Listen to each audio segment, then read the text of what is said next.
So today we come back up here to the Ibex mine. We came up here a few weeks ago and the footage was so bad I decided not to use any of it. And so we made a little trip back up here today to look around. The shot you saw coming in, that's the lowest tunnel, and we'll go back and visit that in just a little bit. Right behind me, there's a shaft, a 300-foot deep shaft, and it's still open. So if you come up here messing around, be careful. There's no fence up or anything around this. It's right behind all this wood here, and it would be pretty easy to stumble off into that thing. So if you come up in this area, be careful of this thing. It's open. And from my understanding, there's another open one right down below us here, a couple hundred feet down the hill. This vein that they were following, which this shaft sinks down on, stretches over this mountainside down into the Bald Mountain mine. This mine itself did not have a mill on it, from what I understand. They hauled all the ore over the hill to the Bald Mountain mine and milled it there. But this vein is very clearly seen, and we'll go look at it here in just a minute, over this hill. It's a pretty wide quartz vein. In places, they say it was up to 8 to 12 feet wide. And it's in, like most of the mines around here, argillite, and the whole surrounding area around this on almost every side is granite. And then there's this little island of argillite out here, and that's where this mine is located. And some of the reports indicate that this might be the very end of the Columbia E&E vein. There's not many mines in between here and there. There's a few, the Bald Mountain mine and a couple smaller mines. But some of the reports indicate that this is probably the far end of that same vein structure. So let's go look at this vertical shaft, then we'll go down and look at some of the other levels. There's not a lot to see here besides a shaft, and we'll take the drone up and look straight down into this. We've already dropped some rocks down in there. It sounds like it's open for quite a ways, maybe still 300 feet down. And so we'll look at this and then we'll go look at the other levels. As you can see, there's no fence around this, just an open hole. It looks like there used to be a fence at one time right there, but it's long since gone. I don't really like coming up to real close to these collars on these shafts, but we'll get as close as we can, then we'll take the drone over the top. You're seeing probably more than I've seen. I'm holding that camera out just as far as I can get it. But all the reports indicate that this mine was in extremely hard argillite. A lot of this argillite in this country is very fractured, and so it breaks up pretty easy. But evidently this mine, it's very hard. 2 or 3 different reports indicate that they had a little trouble digging through this, especially in the early days. I think this mine was found around 1880, 1890, and so they were probably using black powder back then instead of dynamite. So we're up above the shaft. Here's the quartz vein, and it goes quite a ways up through here. Last time we were up here, I walked up there a ways, and it's clearly visible for at least a couple hundred yards up there. And you can see it's intermixed, kind of brecciated with the country rock. And here's a view from the upper side of this shaft. And this vein, it dips at about, if I remember the report, about 85 degrees or so. So it's nearly a vertical vein through here. The rest of the workings are down below here. Kind of through the trees there, you can see some of the buildings on the next level down. And somewhere out here, there's a raise that I read about. I'm going to wander out there and see if I can find it. And raises can be particularly dangerous because a lot of times there's no tailing pile around them. Like here, you know, obviously there's a workings here because you can see this waste rock pile. Raises, sometimes they come up from underneath and you have no indication that it's there. So we'll wander around. It's supposed to be right down in here. We'll go see if we can find it. And real close by here, there is a geocache too. So if you're into geocaching, there's a geocache right next to this mine. Just be careful if you come looking for it. One last look at this vein they were following. Now right on the other side of the hill, I'll show you a quick shot of, a mine I walked down to is below the road. This mine, there's a lot of fresh air coming out of it. I don't know if it connects into this mine or not. It's on the Bald Mountain side. So I don't know if it's connected into the lower workings of the Bald Mountain mine or it's connected to this mine, but it's kind of an interesting tunnel. It's very well built. The portal's nice and sturdy. It's obviously big enough to take equipment into. So it's a nice looking mine, but there is a keep out sign, so I decided to stay out of it. From what I read, these two mines, the Bald Mountain mine and this one, at least the last report I could find, which was I think in 40 or 41, the two mines are still not connected, even though they were within just a couple hundred feet of each other at one point. The lower level of the Bald Mountain was evidently somewhat lower. I can't remember how many feet, like 400 feet lower than the lowest level of this mine. But that's, right there's the hoist house. That's what all that big timbering is the hoist house. Let's take a quick drone shot of this and see if we can see any further down that shaft.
So after flying the drone around, we think, got my two video producers here with me, we think we spotted this other vertical down here. According to some of the documents, it's a raise, but I do see some tailings down here, so we're going to go down here and investigate and see if we can find them, or find it. Well, it didn't walk very far. I've already found what looks to be a nice flat spot down here. I do remember this level here is only like 60 feet lower than the tunnel or the shaft. And that would be about what this is. It looks like there might have been a tunnel right there at one time. Look at that, I found it. I found it. Let me hold it up.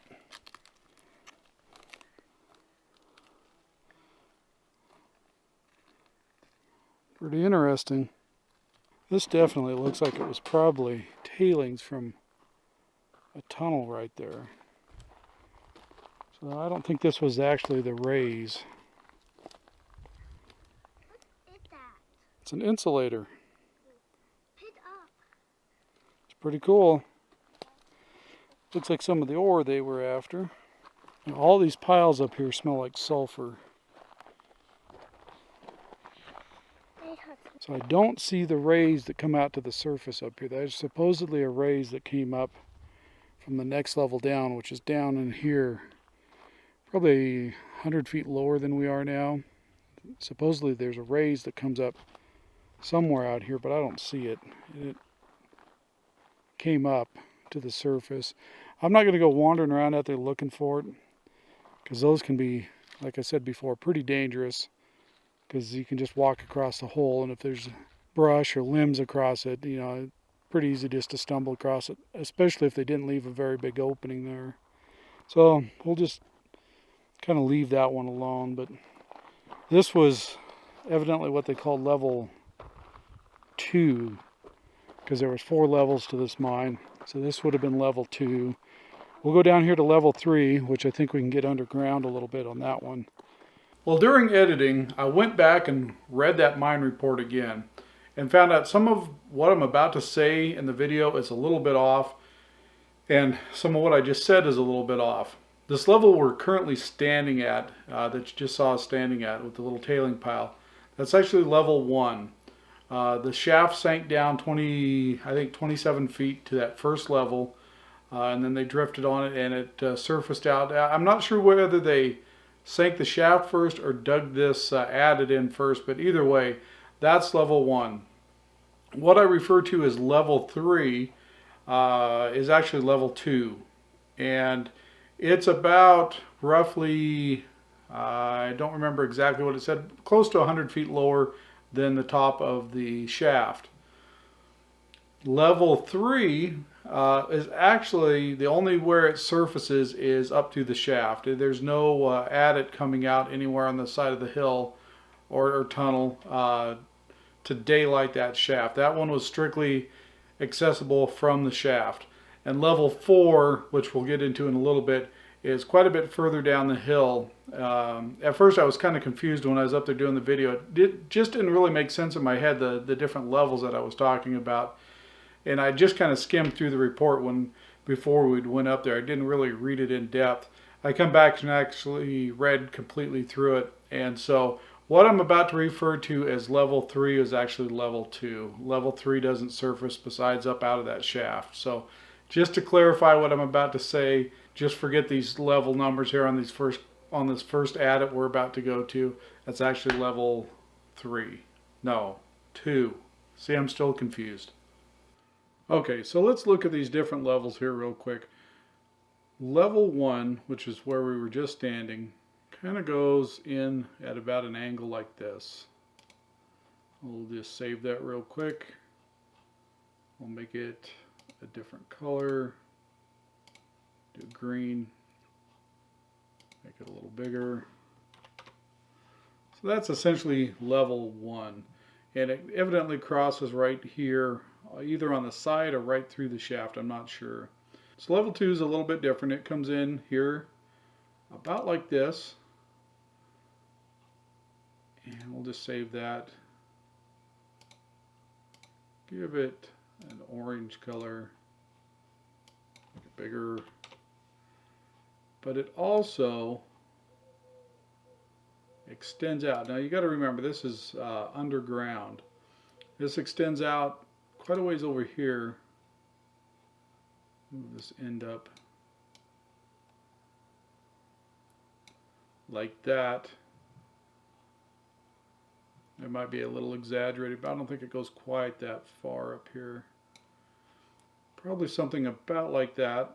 So that's level 2. It went in, and you know, obviously these are kind of stacked on top of each other underneath the ground. So this one's about 100 feet lower roughly than the shaft opening. It goes in here and connects in. And in a second you'll see where this daylights out right about there, or right here. One of the two. We'll see that in just a second. Now if we go back out, and level 3, we'll throw it on here real quick, is somewhere, you know, down in the mountainside like this. Obviously lower, about another 100 feet lower than this, or a little more. And this vein is standing on edge, you know, it's almost 90 degrees. So somewhere down in here is level 3. We'll just throw it in there. And that only daylights out through the shaft right there. So that shaft goes down, connects to level 3. It also connects to level 2 down in there.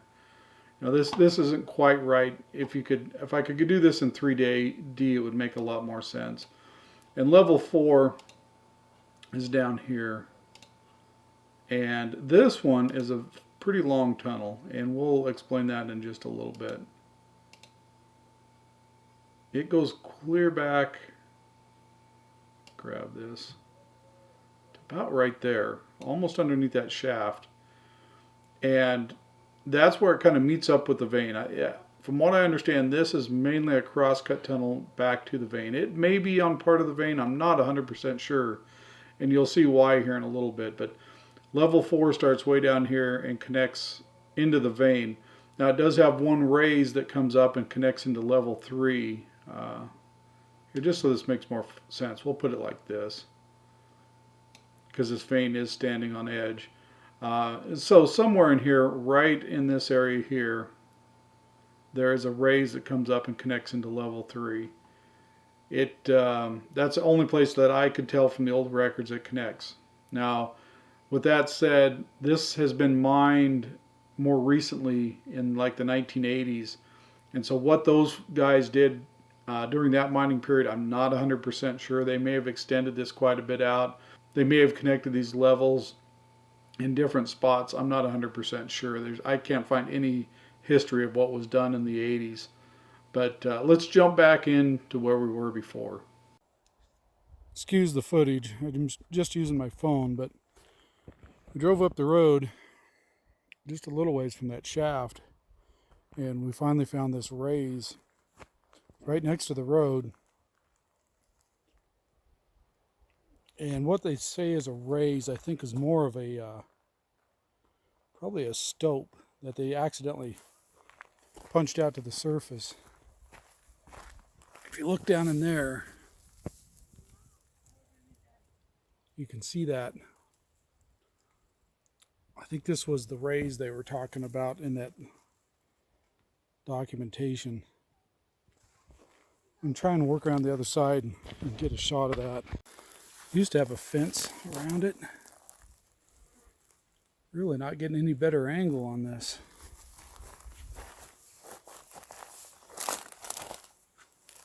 Here we go.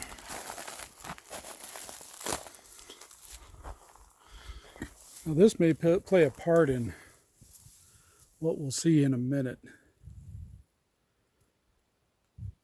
And I'll show you down below, but there's a massive amount of air flowing from down at this next level, which would have been level 3. Yeah, it's so tempting to climb down in there and go take a look, but we'll go into this next level down here a little bit if it looks safe and see if we can get up in there a little bit. So we're down here at level 3. See some buildings here. These buildings are not original to the mine. They're not the old buildings. These were probably put in, I'm guessing, in the 1980s. From the looks of things, a company come in the 80s and did some work here and opened these tunnels back up and made them significantly bigger probably than they originally were. You can see here the tailing pile or the waste rock pile for this level. And I am not sure how much of this was from the other company that come in later in the 80s and how much of this is original. I'm assuming most of it was original. But boy, does this have a strong sulfur smell to it. See the mine entrance up here? And it appears to be locked, but I'll show you there is access to it. Let's go take a quick gander at this. See if it looks safe enough to go in or not. One thing that amazed me last time we were here is right about here you can start feeling the cold air. And this is some of the coldest air I've ever seen come out of a mine. It's almost like a air conditioner blowing on you.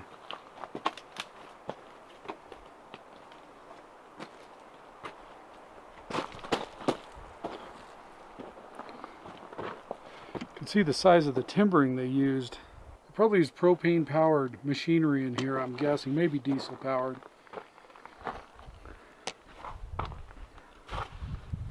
You can see this, even though they said that this argillite up here was really hard, you can tell this area right here is extremely fractured. These things, areas like this, make me somewhat nervous. This over here appears to be nice and solid. Let's go down in here and take a peek. I think it's just this portal area that's where this rock has been weathered is the main issue. So it collapsed right behind where they cribbed it. And boy, is the air cold coming out of here.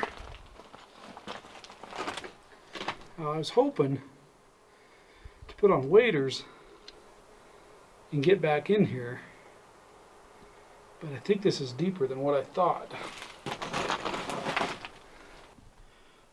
Okay, so this is definitely going to be over the waders I brought.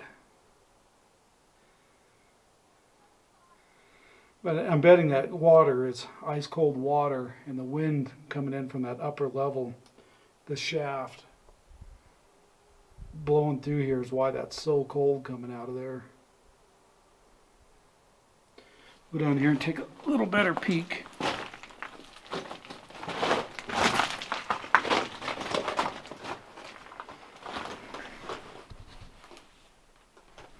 Boy, that'd sure be fun to go explore if you had maybe chest waders.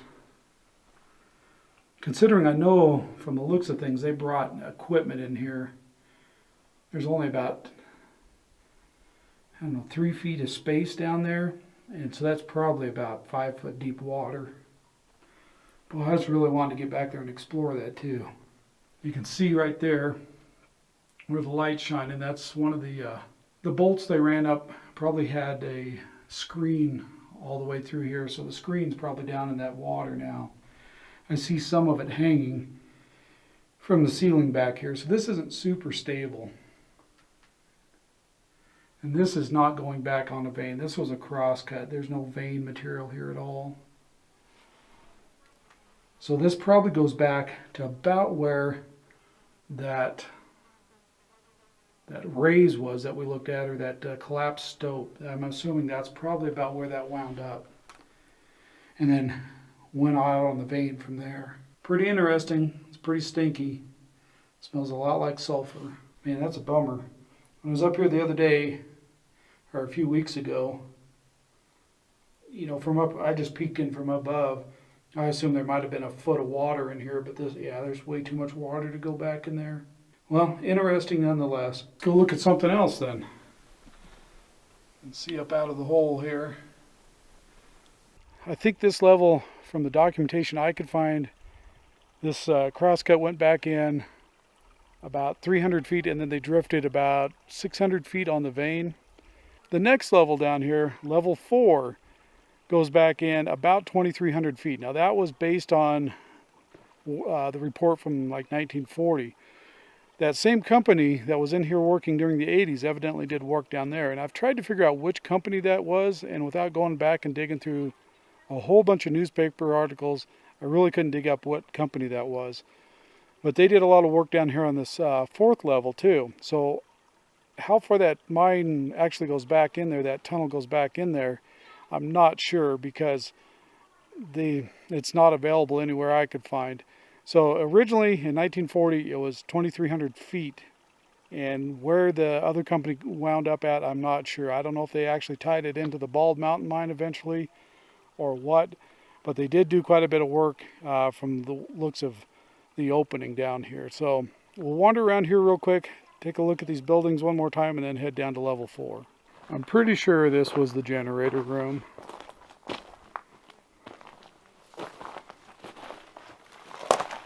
Might have had the air compressor in here too, I'm not sure. Just from what it looks like there with all the electrical panels, I assume the generator was in here. And they had a ground rod driven right there. So here we are at the 4th level of the Ibex. And this thing goes back in about 2,300 feet, according to the records. Now how much of that is cross-cut and how much is actually working drift tunnel, I'm not sure. Because from what I can tell here, I don't really see any indication of the vein right here. So I'm pretty sure this was a cross-cut back into the vein.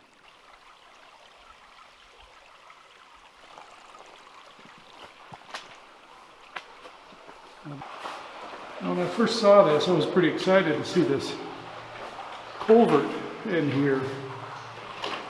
Because usually when you have these, this will stay open for a long, long time. Really good way to shore up these portals like this. But as soon as they stopped with the culvert back here, we'll see what happened here. Because again, this would be a really fun one to go explore, especially being 2,300 feet straight back. But as soon as they reach the timbering part, it's collapsed. And it was timbered heavy. And this stuff, this iron down here on the ground with water, this might be iron sulfate. This stuff is, the more you step back in here, that's already, what, 10 inches or so deep. So, I imagine back in this back part, it's really deep. So unfortunately, back here where the wood starts, you can see where it rotted and just collapsed. Again, I think this is probably from the 80s. If you could open that up, I bet you there'd be millions of gallons of water that come out of this thing. If somebody has any knowledge of when this was mined, when they opened this back up, again, I think it was in the 80s sometime. Let me know. I'd be really curious to find out when that was. Well, that's going to about wrap up the Ibex mine. Like I said before, this has a lot more workings in it than what I thought it had. Originally, when I looked up the Ibex many years ago, I thought it was just one small 300-foot shaft. I did not realize that there was all this other workings to it until we went on the ride here a few weeks ago. Then I did a little more research into this mine and found all these other workings. It's too bad we can't get back in here, especially this level here at the fourth level. There'd be a lot of workings to go explore, but with it collapsed like that, you know, it is what it is. You could go back in there and dig that out and probably get flooded out, but who would want to do that? The other thing I want to stress is that rays that we looked at up above, those things are extremely dangerous. Usually there's no tailing pile around them or a stope that comes up to the surface. Around these old mines, you got to be really careful, especially if they did a lot of stoping. And a lot of these guys, especially when they come in and did secondary work, trying to clean out what the original miners left, there was they would go clear up to the root level with their stope. So you could be walking around and suddenly find yourself into a stope. So if you come explore these old mines, be really, really careful. Those openings like that can just creep up on you and all of a sudden you're down in a hole. So as always, thanks for watching. We'll see you guys on the next video.